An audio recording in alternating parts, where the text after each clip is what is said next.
Hello everyone, and welcome to my review for Kengan Omega Chapter 118. Before I get into this week's review, I of course have to mention my subscriber goal for 2021, hitting 5,000 by the end of the year. So if you're already a fan of the channel and you're not subscribed, you might as well help me reach that goal. The other thing is my Patreon, if you want to help support me and the channel directly, while also getting access to reviews for solo leveling and the Boxer. You can also become a patron, I have a link to that down in the description.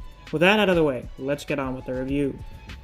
I'm not gonna lie to you guys, we got like a pretty average chapter this week, pretty meh chapter, not really anything super crazy, not anything abysmal, it's just kind of there, which, in all honesty, has kind of been the vibe for this fight so far. Not terrible, but not really anything super good either, just kind of a meh fight, very mid. Now, I did make a mistake in the last chapter review, I believe. I misinterpreted something that Shadow King said in his translation. By the way, I'm using Shadow King's translation summary, as usual, for this week's review. Tarashi saying that he sees too much. I thought he was referring to him, he, as some other person, who is, I don't know, some member of the underground, someone lurking in the shadows, watching everything. And what I didn't realize is that wasn't Tarashi talking about someone else. That was Shadow King referring to Tarashi. And that Tarashi himself sees too much. Now, what does that mean? Well, we find out in this chapter a detail that I did not really notice at the end of the last chapter. It's something, actually, that Shadow King pointed out after I finished recording my review, is that we see Tarashi's eye is, like, straining. It's, like, zooming in, like a camera lens or something. And we find out about that this chapter. First off, we do see a flashback of him getting facial reconstruction surgery from Hanafusa. His current face is apparently much different from what it used to be. There's no direct mentioning of Long Min, which someone pointed out in my comments, but, like, you look at him, and then you look at Long Min. They look almost the same. So that's what it is. I assume Hanafusa did that because he probably saw Long Min at some point during the coup. I don't remember. So another thing is he had more than just his face redone by Hanafusa. He had his brain modified in order to make himself vibrate like he does, his hypothalamus. But in addition to that, he had something done with his eyes, and this is what he calls the Emperor's Eye.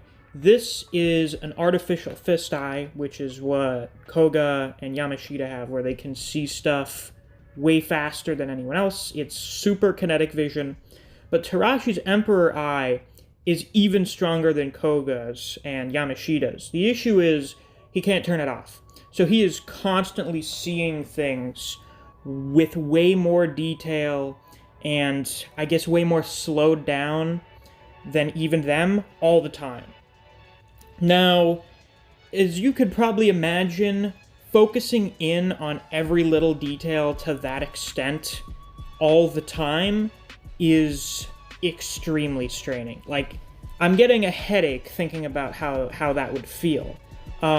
So Tarashi keeps the mask on so that he doesn't use his eyes. So I'm guessing he mostly performs just based on, like, sound and feeling vibrations. No, wait, his body vibrates, so I guess it would be feeling stuff moving around him. He's kind of like Muteba in that sense. That's why I'm still kind of assuming Tarashi was probably the guy Muteba wanted to see fight, or it could be Wakatsuki. So if he uses his Emperor's Eye for more than 60 minutes, he'll get permanent brain damage, which is actually, that's a really big setback for such an ability. If you use it for too long, you get fucking Parkinson's. I don't know. Like, what the fuck? That's not great, actually. Because I don't feel like this Emperor's Eye is really worth it based on how he gets his shit rocked by Okubo in this chapter. Tarashi, you were not wrong when you said you were one of the weaker members of the A-list, like one of the weakest between him and Nicholas, even though Nicholas is definitely way stronger than him. Yeah, Tarashi, my boy, you were not wrong. We had hoped maybe you were just being like really humble or something, but no, you were just not that good. You're like a B-tier fighter. It's still yet to be shown why his one performance in B rank was good enough to get him promoted to A rank immediately. Hopefully we'll see that. I hope Sandra would decide to do that. Otherwise, it's like, oh yeah, Tarashi was really fucking cool at one time. Am I gonna show you how cool? No. So then you get no explanation for Tarashi with his very gimmicky power being here in A rank. So then it just feels, once again, like Hidemitsu's a fucking idiot.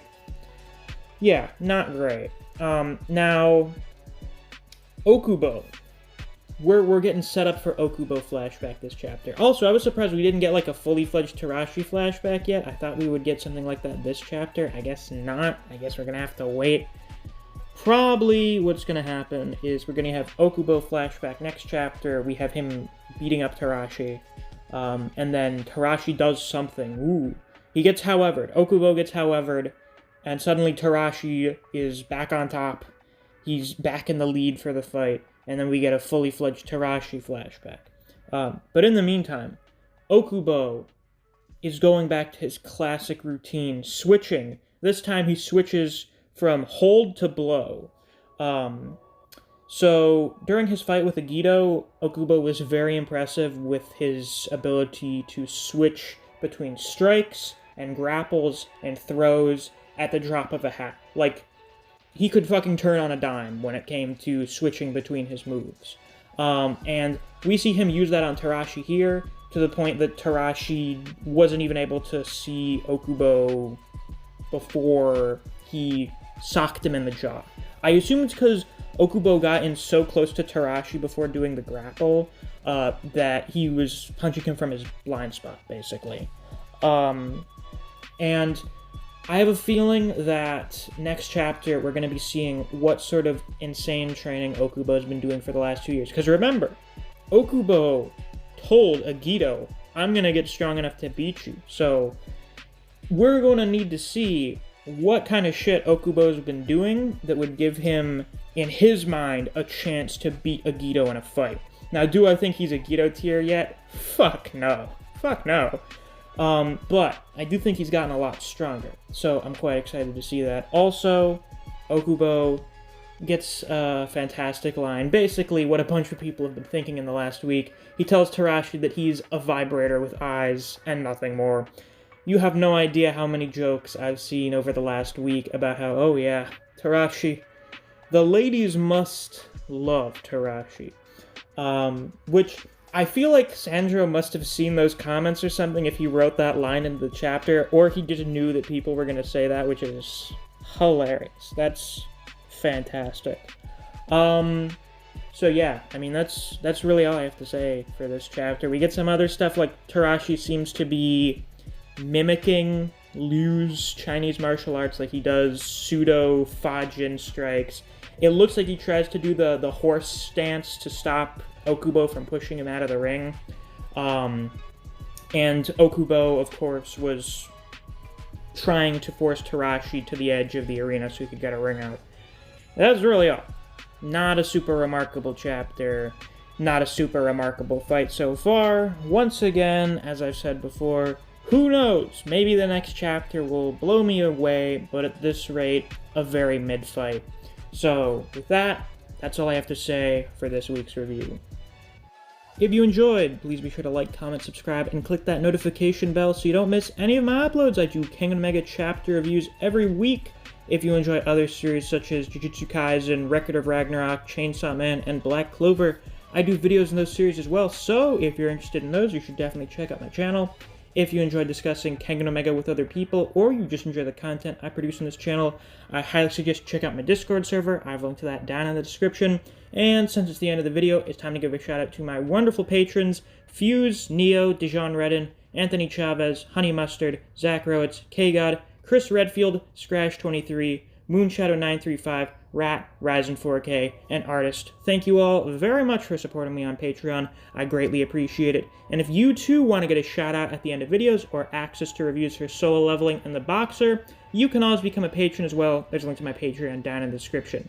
Thanks for watching. I'll see you guys around. Take care.